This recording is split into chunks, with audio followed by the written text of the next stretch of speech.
Now that we know what it is, let's take a closer look at how Bitcoin really works. In 2008, an unknown genius named Satoshi Nakamoto published a white paper introducing Bitcoin, a peer-to-peer electronic cash system. But Bitcoin wasn't just invented out of thin air. It brilliantly combined existing technologies. Combining all these innovations, Satoshi Nakamoto introduced Bitcoin. Decades of technological advances came together to create something truly groundbreaking. Let's talk about how it works now. Bitcoin has two main components, the token and the network. The token is an intangible real asset. This is what you might know because its value goes up and down in US dollar terms.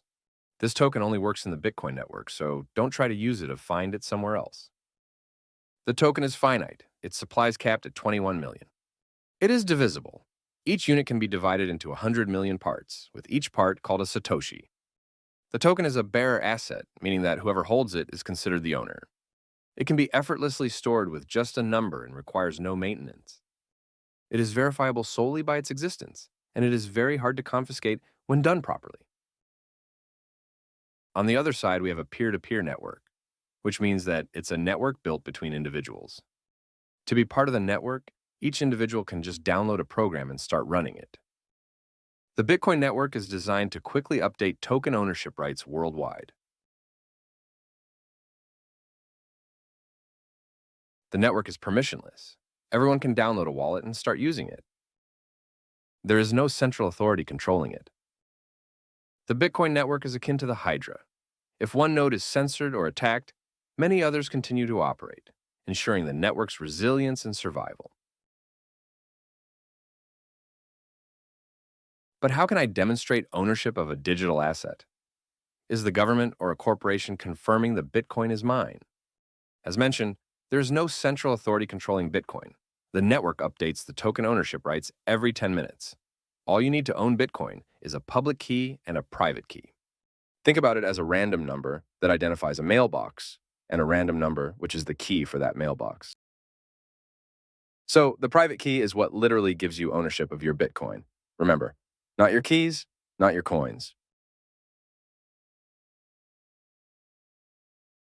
If I own Bitcoin and I send it to you, I am creating a transaction. Bitcoin is a public digital ledger that records every single transaction in blocks, which together form the blockchain.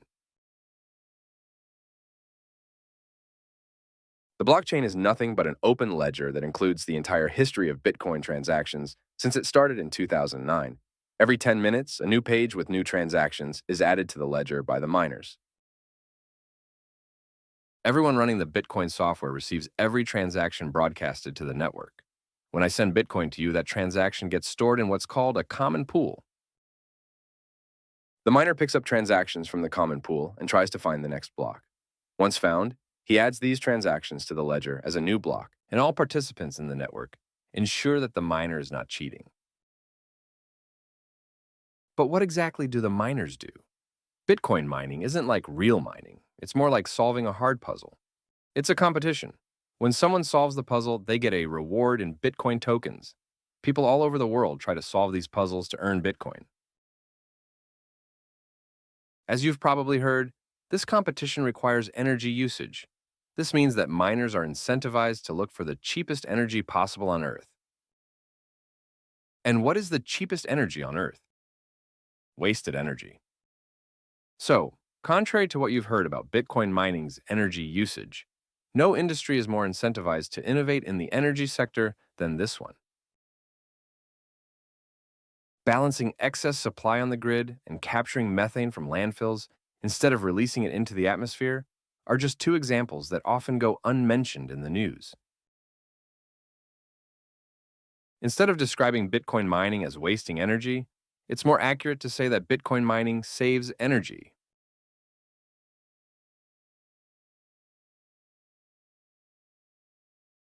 Okay, this is great, but hey, I already send digital money via PayPal or Venmo. How is this different?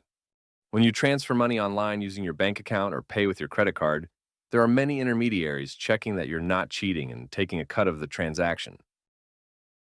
On top of that, your personal data, including your physical address, is shared across all the platforms involved in the transaction. If you are sending money out of your country, the system is only available during business days and business hours. Forget about having an emergency abroad. Even though the payment appears instant, the money can take weeks or even months to fully clear, meaning it can be reversed during this time. It's ironic that even though it's your money, you're limited to a specific daily or monthly amount you can withdraw. If you make a large purchase, you often have to provide an explanation. In contrast, using Bitcoin to send money or make a payment requires no personal data, is available 24/7, 365, and transactions clear in just minutes, providing final settlement. With Bitcoin, there is no third party involved, and no one dictates how much or when you can use your money. In a world where control and surveillance are becoming more pervasive, Bitcoin stands as a beacon of financial freedom and empowerment. Embracing Bitcoin is not just about adopting a new currency, it's about asserting your right to control your own financial destiny and ensuring your financial privacy in an increasingly monitored world. Understanding the importance of self-custody for your Bitcoin can be the key difference between financial freedom and modern digital slavery. To practice self-custody, you need to do some homework to understand the process and avoid novice mistakes, ensuring peace of mind. If you need help, feel free to reach out to us. Speaking of freedom, have you heard about Noster?